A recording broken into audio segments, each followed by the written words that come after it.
Hi everyone, this is Jewish Talk coming to you from Nassau Community College on 90.3 WHPC.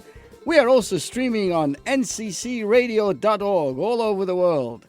This program is later archived on Spreaker.com. This program is repeated on Sundays at 11 p.m. So hi there, my name is Rabbi Perl. Good morning, good afternoon, and good evening. This all depends on when you are listening or watching. Oy, Gewalt, I nearly forgot. I nearly forgot to say hello to Jeffrey Hirsch. Unbelievable. He remembered to turn his clock back, or was it forward, a whole hour. So you can actually see us on Facebook Live at WHPC or my own page at facebook.com/Anshel Pearl. As I say, Ashrei to Stephen Epstein. So hello on the radio. Hello on the line. Hello to the whole world. What happened to Dr. Kilshevsky? Disappeared. Unbelievable. Let's get right into it, my friends, today, as we talk about all kinds of wonderful ideas and subjects. And let me first begin by a special greeting.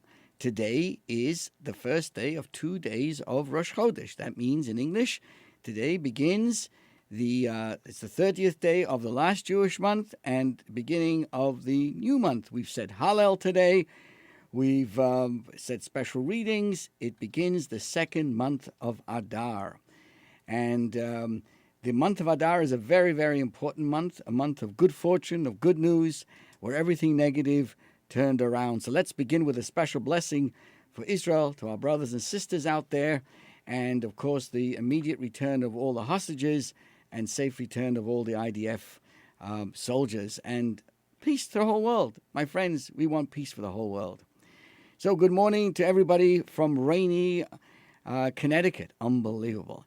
Hello from Lido Beach. I can't believe that we reach out to Lido Beach. I can understand why we go all the way to Connecticut, but how on earth do we ever come to Lido Beach? I have no idea. I have to speak to the machas over here to find out how on earth people in Lido Beach can actually join us.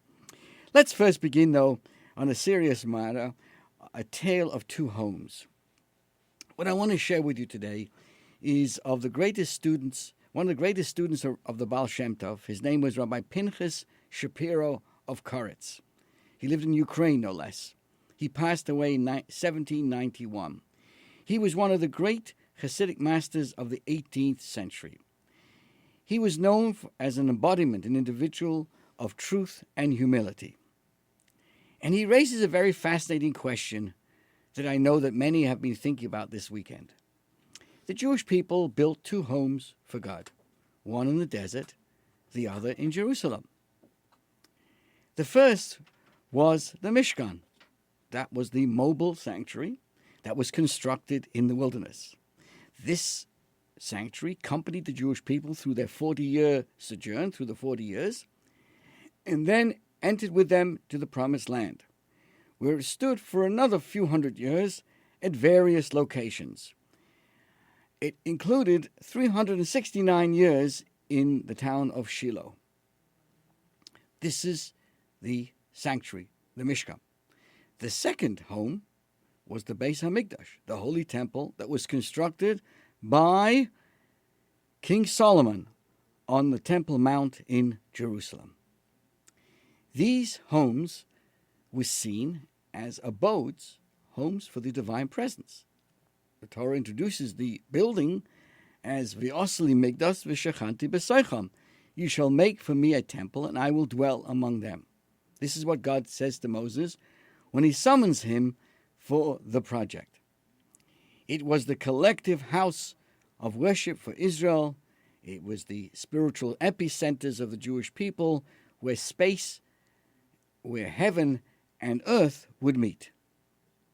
Yet here is a striking difference. The sanctuary built in the desert was never destroyed. I know a lot of you went to see the Raiders of the Lost Ark. It's all baloney. In fact, I wanted to go back there and get a refund for watching a movie that was absolutely had no basis in truth, because the entire sanctuary, the ark, that original, was never destroyed. All parts of it says the Talmud, were ultimately hidden. And underneath the Temple Mount, that's where you'll find every article of that original tabernacles of the Mishkan. So when the Mishkan stopped serving a purpose, it went subterranean. And for those who have Sefaria, you can take a look in the Tractate Sotah, page 9, where it says clearly that when they built the first temple by King Solomon, Nignas Oil Moed, Karoshev, Karosov, Brichov, Amudov, they buried this entire sanctuary in the subterranean area, caves underneath the Temple Mount. But in contrast, both the holy temples, the first built by King Solomon and later on by Nehemiah and Ezra and Nehemiah later on, they were totally burnt to the ground. Nothing remains of them, of course, besides the part of the western wall around the mountain. That western wall today is one of the retaining walls of the original area. To be sure, you could argue that the sanctuary, the one in the wilderness, was a mobile structure which could be easily disassembled and transported. And so the entire tabernacles could be hidden away, including its walls and the roof, you could argue. The Beis HaMikdash, the temple, that was more of a permanent structure made of stone walls and a stone roof. Yet, we know that the entire interior of this temple, the first and second temples, were destroyed. Save, of course, the ark and a few items that were hidden away. Everything inside was destroyed. So where by the Mishkan, nothing of the exterior or the interior was destroyed. Why the difference? Besides, we also know, the prophet tells us, that actually her gates sunk into the ground. Tovu sha'areo ba'aretz. That the actual gates around the temple sunk into the ground. That means if God made a miracle on the gates, why wouldn't he make a miracle on the entire building? So basically our question is, why is it that the original temporary Mishkan is buried, still exists in totality, and it's buried? And yet the beautiful buildings built by King Solomon, fatik, destroyed, gone. Why the difference? Had God wanted, all of the walls and the roof of the temple could have been submerged under the earth, where they could remain untouched, just like the original traveling tabernacles. So, this Rabbi Pinchas, he asked the question, why did this home of God, the original tabernacles, merit eternal protection, while this home, the temples built by King Solomon, fell prey, P-R-E-Y, no pun intended, to the enemy? The answer I share with you today, he provides, is a very daring and powerful one. Something that will actually, make your eyebrows stand up. The Mishkan was built. Mishkan, again, is that the Hebrew word for that temporary tabernacles in the wilderness, was built through the voluntary contributions of the Jewish people. The Beis HaMikdash was built by coercion and royal pressure. That which is built involuntary can never endure. Only that which is built voluntary will last forever. When it came to the Mishkan, God spoke to Moses, saying, "Speak to the Jewish people, let them take a contribution from me, take my contribution from everyone whose heart impels him to give. They shall make me a sanctuary, and I will dwell amongst them." Can you imagine? This major building project, this major mitzvah, was completely voluntary. This aspect of the project that was non-compulsory would be repeated another 5 times in the Torah.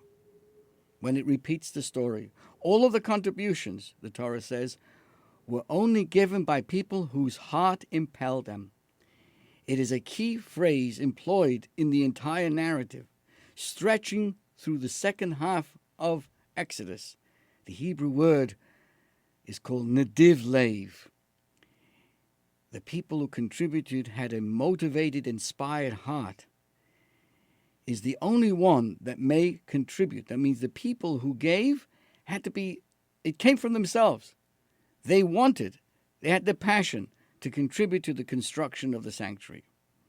As the Torah tells us this week, it says very clearly, it repeats that every man whose heart uplifted him came, and everyone whose spirit inspired him to generosity brought the offerings for the work of the tent, for all of its service and for the holy garments. The men came with the women.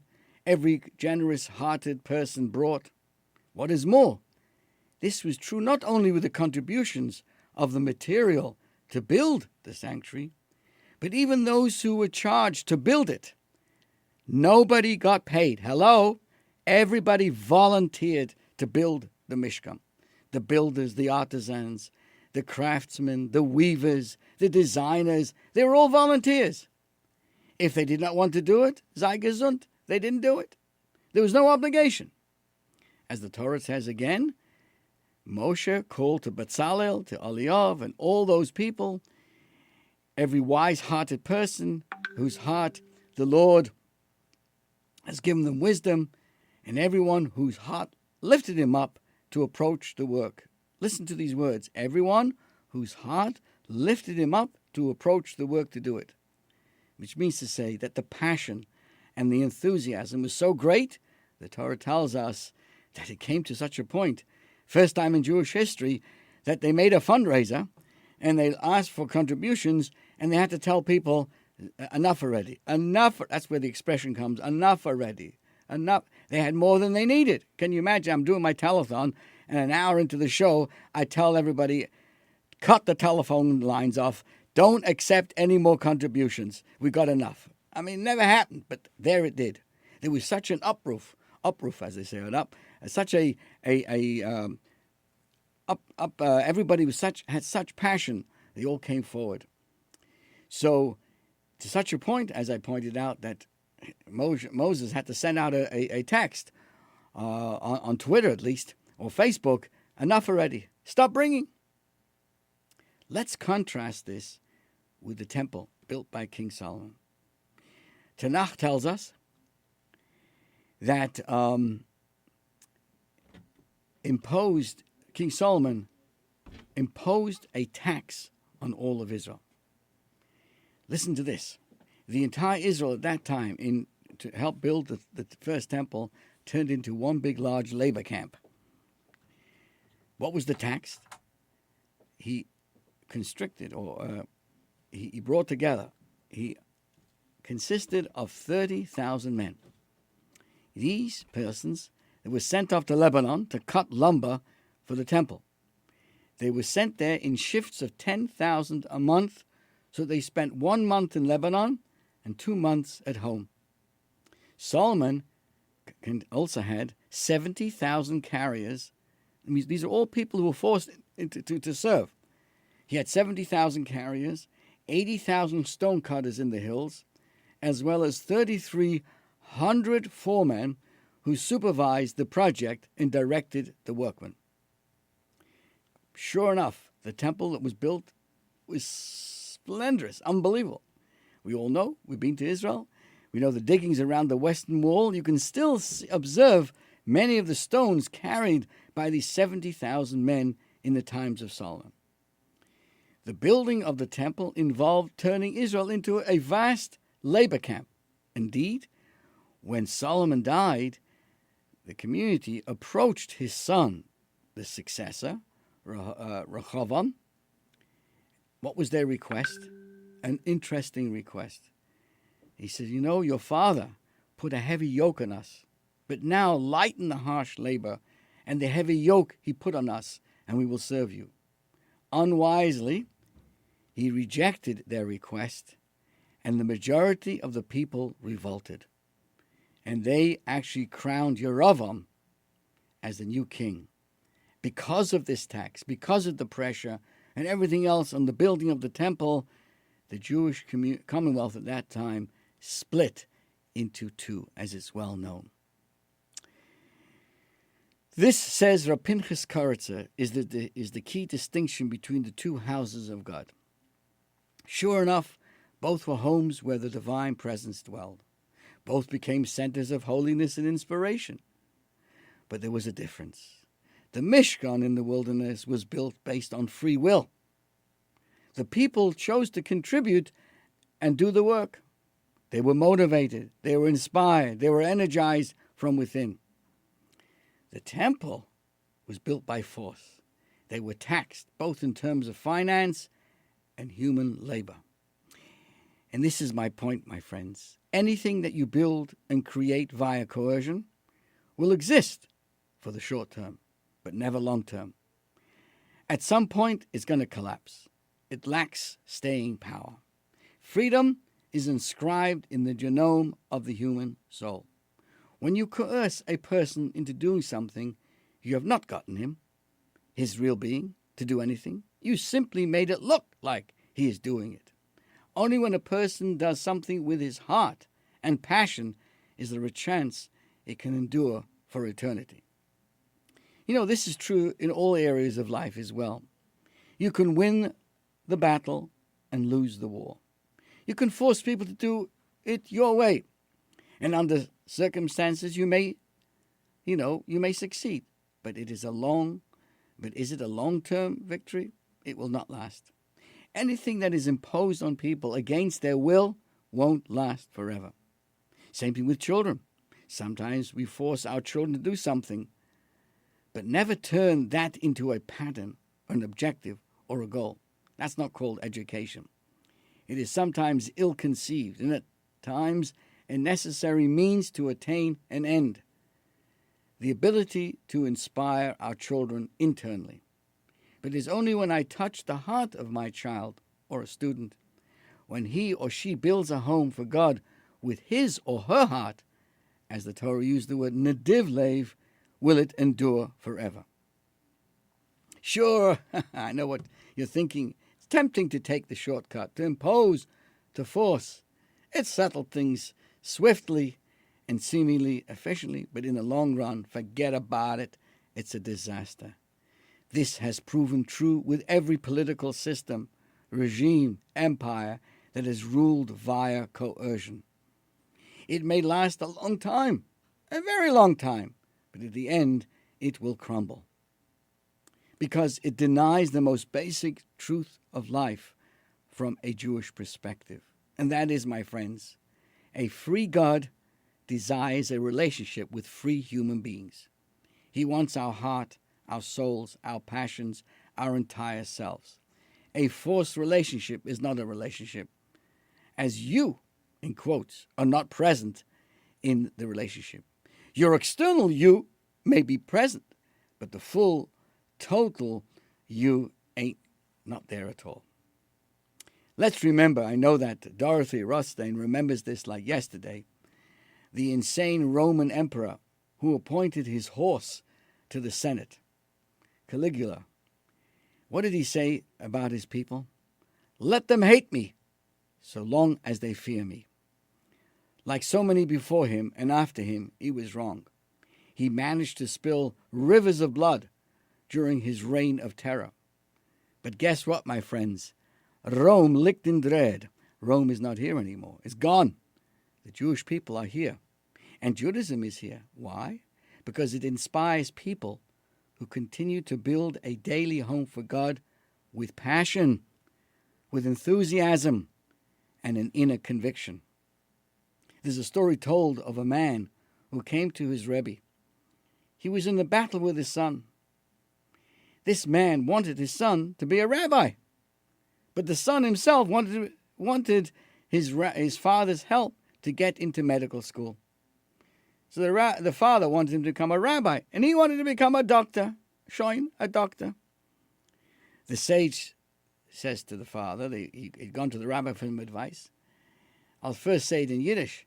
Besser zu sein a roifer cholim via matir asurim, which translates, better be someone who heals the sick rather than a rabbi who permits what is forbidden. See, the rabbi understood that if the man's son were to become the rabbi of his father's dreams, the son would still find a way to thwart his father, to get around it. So basically, my friends, force kills the spirit. It dampens the passion and destroys the zest and the life of learning. You see, force trains followers, not leaders. And here is the big deal of this morning. Hashem, God, wants leaders, not followers. And we all have to consider today, are we leaders? Or are we simply followers? Are we followers of the junk that's provided to us, the innuendos, the pundits, or do we have an open mind? Do we really live a life where we are a leader, not just a follower of all the innuendos and all the garbage out there? An old Jewish... wait, 1 second. First, let me say hello to Claudio Mazel Tov, to Gene Brandenstein, to Linda Zellickson, Joseph, Joseph Kavanagh, wonderful. Let's say hello to Davida Zellickson. Let's say hello to Gene Brandenstein. I did that already. Thank you so much. Steve Epstein's from Lido. I can't believe it. Are you still on there, Steve? I can't believe this. Let's see. So thank you so much, everybody, for joining us today, and your comments are very much appreciated. Let's continue. An old Jewish beggar was on the street, begging with his tin cup. A man passes by, and the beggar says to the man, "Sir, could you spare a quarter for a cup of coffee?" And the man says, "Where do you get a coffee for 25 cents? And the beggar responds, "Who buys retail?" Doctor, I think Dr. Kilshevsky understands this very well. "Doctor, I need your help," complained Yankel. "I talk to myself." "Do you suffer any pain?" asked the doctor. "No." "In that case," said the doctor, "go home and don't worry. Millions of people talk to themselves." "Many people have a similar condition. It is all good." "But doctor," cried Yankela, "doctor, you don't know what a nudnik I am." Building a sanctuary is difficult enough, as we're discussing. Getting people to donate has been historically even more difficult. That, however, was not the case concerning the construction of this first temple, the Mishkan that we just discussed, that the Jewish people built in the wilderness. The Torah in Vayakhel tells us that everybody contributed to the cause. Every man whose heart uplifted him came, and everybody was so inspired to give, as I've been discussing ad nauseum. The men came, they came with the women came with the men. Every generous-hearted person brought bracelets and earrings and rings and buckles and all kinds of golden objects. And every man who gave him gold is unbelievable.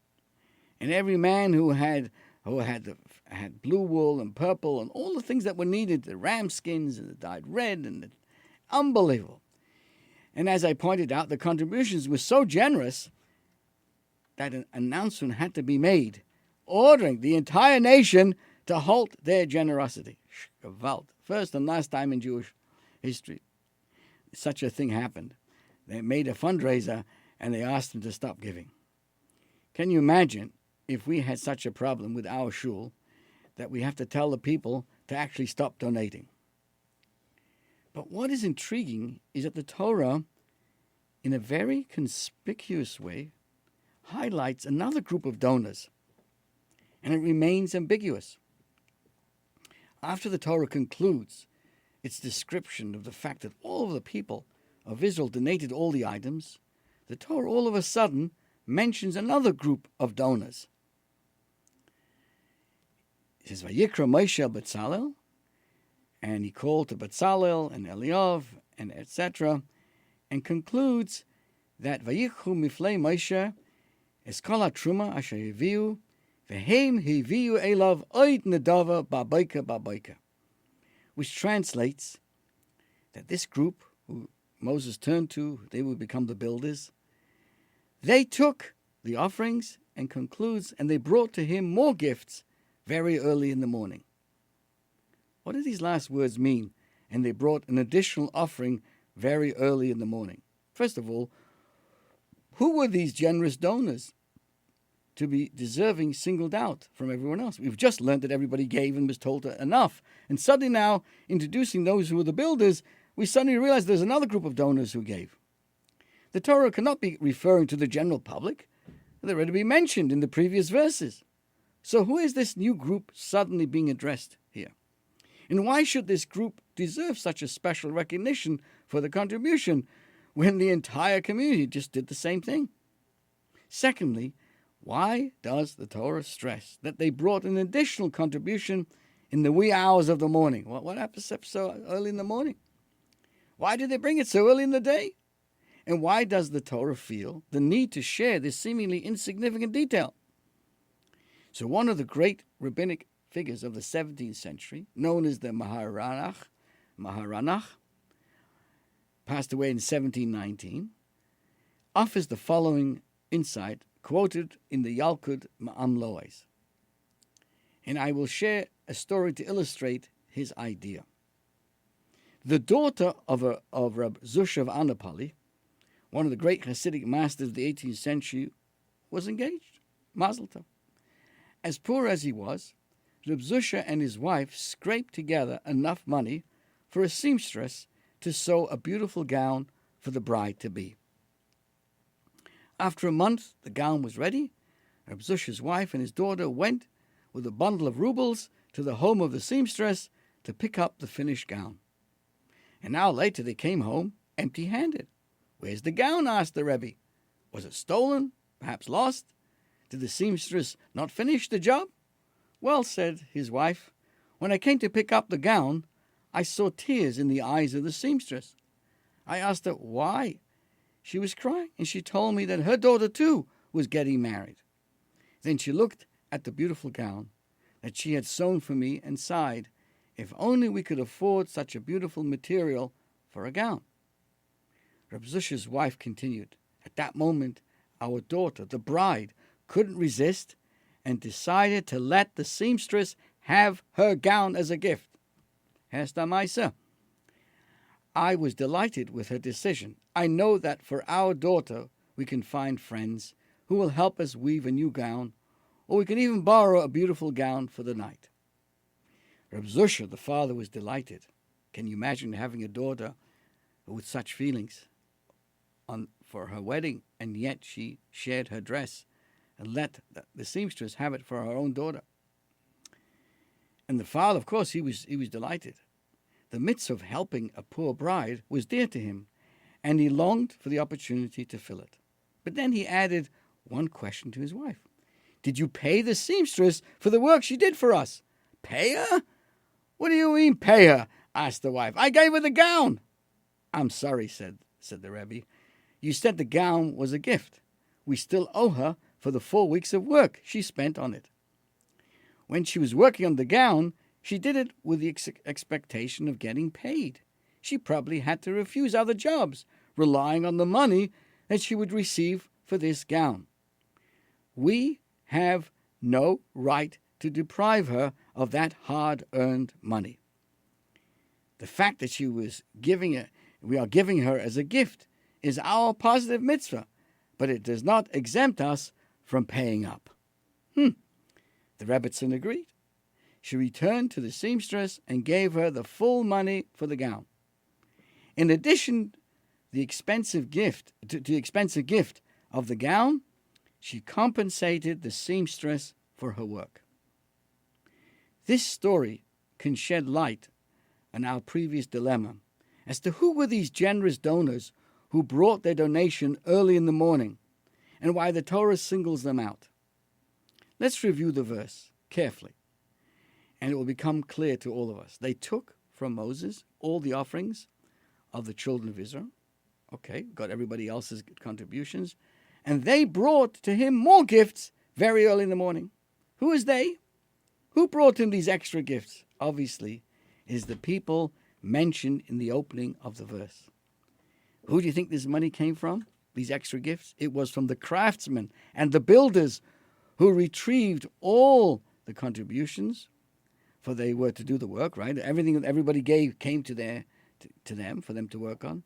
And now the Torah adds that was these men and women who had volunteered to physically build the temple by tailoring and weaving and designing, constructing. All of them offered their own contributions for the tabernacles, which explains why the Torah was compelled to make a point of this. These laborers, the goldsmiths, the carpenters, the artists, could have easily absolved themselves from donating their own wealth. After all, they have already made a far more generous donation. They're giving their time. They're offered their time, their skill, and energy to actually build the entire sanctuary. Hey, they've done their part already. After all, they could have justly said, we are donating so many hours from morning to sunset, weaving and tailoring and crafting. What else do you expect?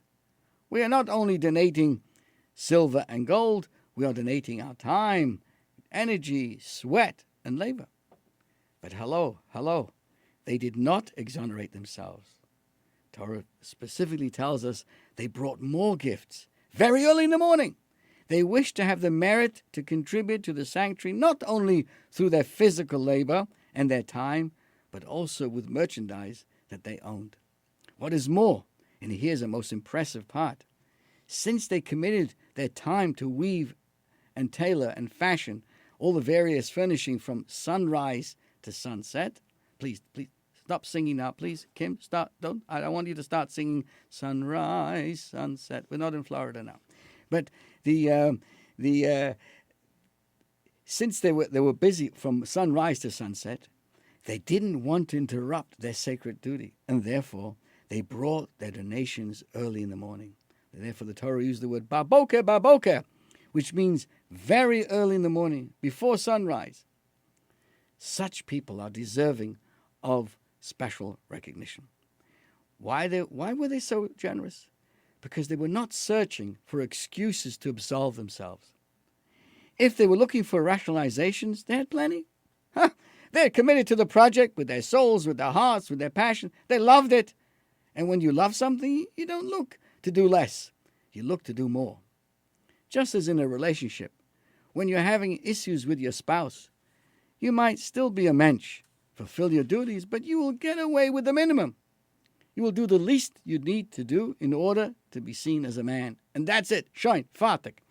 But when your heart is aglow with love and passion, then you can't do enough for your spouse. You want to add more and more. Sometimes, in our own communal involvement, some of us look to abdicate and relinquish responsibility and commitment. We look for every excuse to relieve ourselves from responsibilities. If we are giving some time to something, we say no.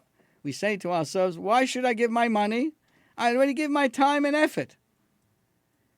But the Torah inspires us with another model, a profile of people who really care and not searching to get off the hook. They give of their time and they give of their wealth because it matters to them. They're not trying to fulfill a duty. They're actually deeply caring about the project and the results. And I would like to say publicly here that in our shul, in our Chabad of Mineola, we have such models of giving and partnership, not only in terms of participation and leadership, but also helping the shul keep alive financially and vice versa. People give financially, but everybody, and people who support our shul do it out of passion and out of commitment and out of appreciation of the legacy being built for a community that provides solace and comfort and insight for thousands of people, going beyond what we would simply think of being a member of a temple. This is the type of activism, concern, and participation of the Torah wishes to inspire with us, to all of us. Let me take a quick look at our notes over here. Let's see now. We have some very beautiful insights here coming from Baboka. Baboka doesn't mean a babka, chocolate babka. It's Baboka means in the morning. Excellent. Thank you so much for your insights. You know, there's another. I want to share with you a story. Ladies and gentlemen, I know that you've lost an hour of sleep.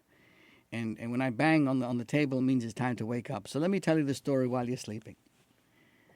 The last trolley of the evening had rolled by on Kingston Avenue. As I heard from our friends Alan and Marty on Kingston Avenue, Brooklyn, way back, there used to be trolleys, and they were, had railroad tracks, and they used to be attached to electric wires on top. I remember those kinds of buses in London, England. This was a chilly night in 1955, and there was a young man, a young jolly guy called Shimshon Stock, and he ushered in a very acquaintance of his and his soon-to-be bar mitzvah boy. And this Shimshon Stock brought this father and son to the Rebbe, to Eastern Parkway, to meet the Rebbe. And because the boy was about to get bar mitzvahed, and he wanted to introduce him to the Rebbe for a blessing for success in his life. Okay, fine. And this was all the way in the very beginning, where there was just a few emissaries around the world, and the Rebbe was already starting the effort in laying the foundations for shluchim and emissaries around the world. But this young man came with his father, and Shimshon, the one who brought this father and son, he was born here in the United States. He was very much of an American boy, and he had a very close relationship with the Rebbe prior to the passing of the previous Rebbe, who was the Rabbi Yosef Yitzchok Schneerson, and that continued on after when the Rebbe became Rebbe in 1950. So he brings his friend, introduces his friend and his friend's son to the Rebbe, who greets them with comforting and a warm handshake, and requests them to please take a seat. The Rebbe briefly blessed the boy that he should grow up to become a source of pride to the Jewish people and to his family. As they turned to leave, the Rebbe surprised the three Americans with a question that he addressed to the youngster. And he said the following: "Are you a baseball fan?" The bar mitzvah boy replied that he was. "Which team are you a fan of, the Yankees or the Dodgers?" At that time, the Brooklyn Dodgers were still playing in Ebbets Field in Brooklyn, and this team must hold a special place in the hearts of all lovers of freedom, as we all know. For most of the first half of the 20th century, no major league baseball team employed a black player. A parallel system of such leagues developed, but most of these leagues' players were denied the chance to prove their skill before a national audience. So as we all know, and we're so proud of, Jackie Robinson became the first African-American to play a Major League Baseball in the 20th century when he played his first Major League game on April 15th in 1947 as a member of the Brooklyn Dodgers. So Robinson's entry into the league was mainly due to the general manager's Branch Rickey's efforts. The deeply religious Rickey's motivation appears to have been primarily moral, although there were other business. And the point I want to bring up is the Brooklyn Dodgers, had a special place. Okay, shine. So they played their final game in Ebbets Field on September the 24th, 1957, where the Dodgers won 2-0 over the Pittsburgh Pirates. And, of course, on April 18th, 1958, the Los Angeles Dodgers played their first game in L.A., defeating the former New York and newly renamed San Francisco Giants. You say to myself, Anafri, what is the Rabbi Hakanat Chainik for? What does he know about baseball? All I know is about cricket and soccer.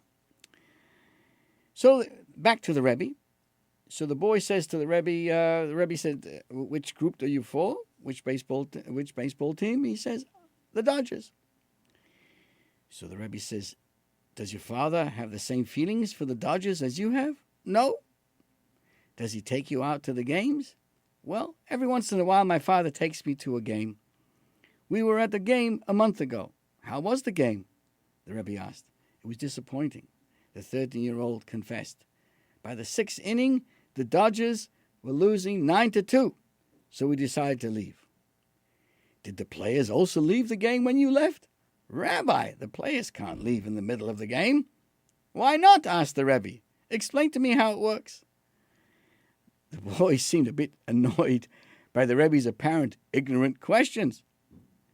They are players and our fans, the baseball fan explained.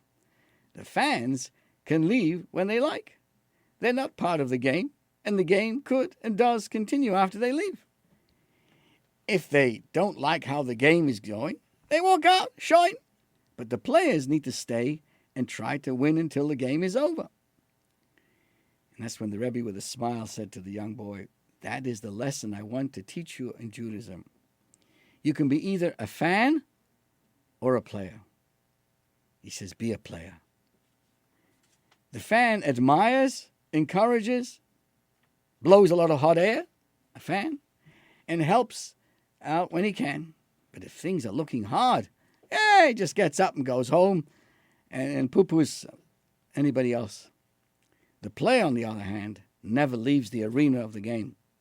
Sunshine or snow, warm or cold, winning or losing, he lingers on. Why? Because it's his game. He is not a spectator. He is a player. And that makes all the difference. The Rebbe said to this young boy, we have survived and thrive until this day because we're not fans of Judaism. We are players. Today, my friends, as we prepare ourselves for Purim in 2 weeks, we need more players. Fans, those who blow a lot of hot air, we got plenty of those. Fans, but we need players. People who are passionate, excited, focused, dedicated. With that, I continue, with Purim in mind. The hero, I must tell you, by the way, in speaking to Dorothy, she always reminds me that when she was in Hebrew school, she hated this time of the year because, typically in the Hebrew schools they make plays for Purim. And she always was made to play Queen Vashti. And we know what happened to Queen Vashti. So Dorothy always bemoans the fact that she didn't play Queen Esther. I don't know, Kim, when you were in Hebrew school, did you have any Purim plays? Did you play any particular position? We definitely had a Purim play, but I can't remember. I don't think I was typecast in any position. Okay. Well, you've made up for it now, being this great leader on the radio. So with that in mind, Dorothy, I'm with you. I feel for you. But in our mind, dear Dorothy, you are a queen of a beautiful family. And let's take a look at some of the life lessons we can learn from Queen Esther. Queen Esther. We all know Queen Esther is the heroine of the Purim story. She is widely regarded as one of the greatest Jewish women in history. Her amazing life, her story contains lessons that apply to all of us. And so in preparation for Purim, I want to share with you what I believe is some extraordinary lessons that Queen Esther has for all of us. They're very practical in life that we can learn from Queen Esther. Number one, believe in your hidden powers. Esther's name means hidden. Esther means Astir from the word Hester, hidden. First, she kept hidden her identity, that she was Jewish in the palace of the Persian king, Ahasuerus. She also didn't lose hope when it seemed that God's protection was in hiding. Even she was sequestered in darkness. Nevertheless, she called upon her strength and courage to have an impact, and her actions ultimately saved the Jewish people. We too can tap into our own hidden powers and utterly transform events. As I mentioned last week, even as issues are difficult in the land of Israel, but if our attitude is one of positivity, positive, happiness that comes from the neshama, not happiness that comes from a few drinks. It comes from the real, what happiness is all about, the anticipation of happiness, of transformation. If we could be like an Esther, who didn't fall into, an anxiety or into depression, remember she has the power. So that's number one.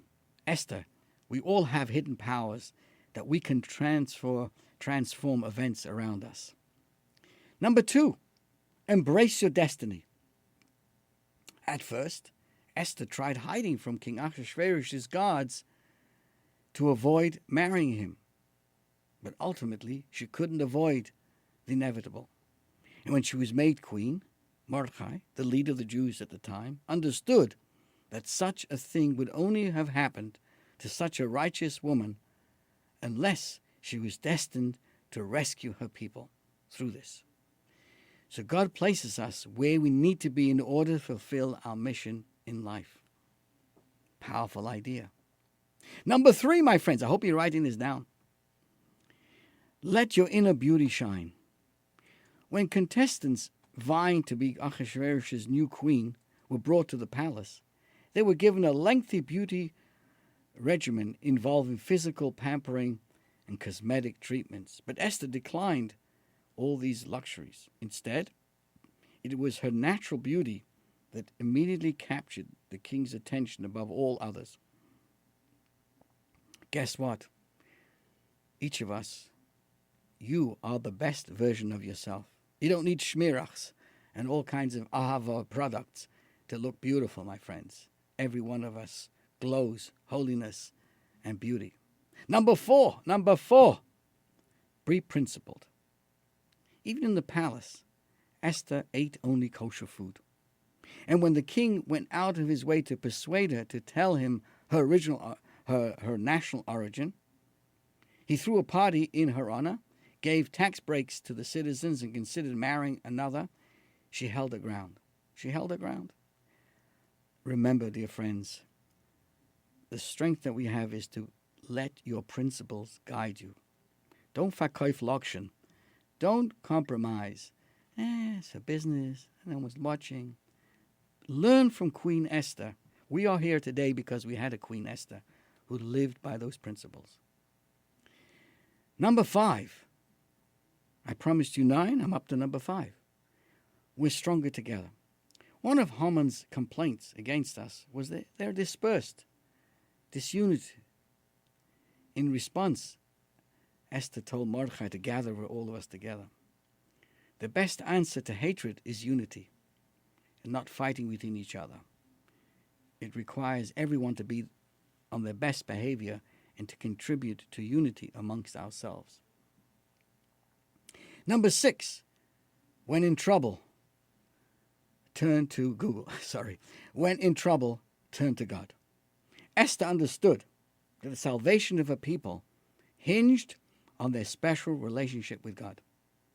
Pleading at the feet of a mortal king was merely a facade behind which to disguise the divine miracle. The true vehicle of their salvation would be their repentance and their prayers. First, get in line with the Creator, and then with His creations. Number 7. I hope you remembered all of them. We're going to have a test at the end. Number 7, seventh lesson we can learn from Queen Esther. Take the lead in action. Esther set forth a plan for action, and Mordecai dutifully obeyed. The act is the main thing. Hamaisa says the Talmud. Because of her leadership, Esther saved her people. And the Megillah was named after her. Megillas Esther. Action, my friends. Take the lead and you'll see great success. Number 8, prepare to make sacrifices. As queen, Esther would personally have been spared the decree of annihilation. But she stood with her people. To make her case, she needed to approach the king without being summoned, as we all know, and this was considered a capital offense. And she did so, saying, "If I perish, I perish." So again, that lesson of be prepared to make the sacrifice is so important. Number 9. Never lose hope. Never lose hope. After the ordeal was over, Esther requested that her story be documented. What was Esther trying to accomplish in telling the Purim story? What is the message to us all these many years later? We're discussing it here. We're about to celebrate in a couple of weeks. Why? According to one commentary, the basic message of Esther's story is this: no matter how hopeless your situation may seem, never lose hope. Let's repeat that. Never lose hope. The holiday of Purim, by the way, I'd just like to share with everybody a PSA. On Saturday night, I think it's March 23rd, we will be having the Megillah reading at our synagogue. Everyone is welcome at 8:10 p.m. after the Sabbath concludes. We will have another reading of the Megillah in the morning. Morning services at 8 a.m., Megillah reading approximately 8:35. A late Megillah reading at 3 in the afternoon with a special Purim theme of Israel. Sit down, eating all kinds of foods from Israel, a shuk, Israeli music, and everybody is invited to join us with an Israeli style, costume representing the land of Israel. Now, one of the aspects of Purim is a lot of noise. We received this question. Purim is a very noisy festival. During the Megillah reading, when the name of Haman is mentioned, the children and adults make azar rakastat, make a racket with their graggers and other noise-making instruments. And this person says that it's very distracting. Wouldn't a quiet celebration be more respectful? I want to share with you, that noise is a symbol of tension and conflict. Consider this example. If you light a fire with flammable material like dry wood or paper, it will burn quietly and calmly. But if you light a candle with wet wicks, there will be a loud crackling sound. The wetness of the wick is incompatible with the flame, and the struggle between them produces that noise. Even in times of turmoil, tension, and spiritual noise, we can light the candle of the soul. You see, we all, each one of us, every human being is a combination of a body and a soul. The soul is the candle, and the body is the wick. The body operates, behaves, accomplishes, gives, and receives. The soul guides, instills values, and provides motivation and inspiration. The body is tangible and physical. The soul is spiritual, and like a flame, strives to go upwards. There are times in our lives when we have clarity of vision that creates compatibility between our bodies and our soul. The purpose of the partnership is understood. The direction is clear, and the soul burns brightly and calmly with a body that shows no resistance. Both the body and soul strive for a life of morality and healthy values.